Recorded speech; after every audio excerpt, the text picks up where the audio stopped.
Il y a une déontologie de l'historien de l'astrologie, de l'historien en général, l'historien de l'astrologie, du prophétisme en particulier. L'historien ne peut pas se permettre de valider ou d'entériner des contrefaçons et des supercheries.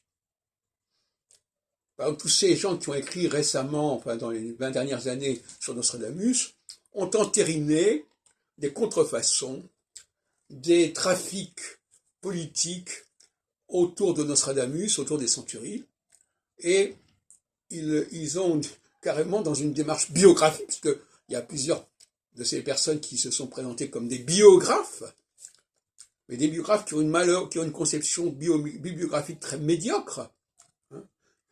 Un biographe qui n'a pas une bonne bibliographie, il fait n'importe quoi, parce qu'il va resituer les œuvres selon une bibliographie qui est fausse, et donc il va fausser sa propre chronologie et sa propre biographie de l'auteur qu'il veut étudier.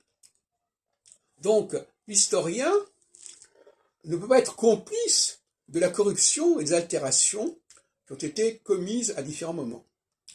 Et ça, c'est un point qui, à mon avis, a échappé à beaucoup de chercheurs.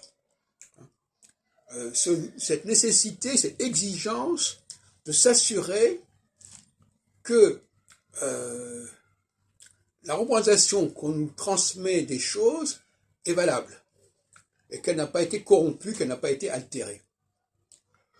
Et je regrette de ne pas avoir eu l'occasion de diriger des thèses dans ce sens en histoire, parce que, précisément, j'aurais voulu former des étudiants avec une approche beaucoup plus critique des textes, parce que, finalement, l'historien dépend des textes. Et si ces textes sont dévoyés, déformés, sa représentation des événements en subira les conséquences nécessairement.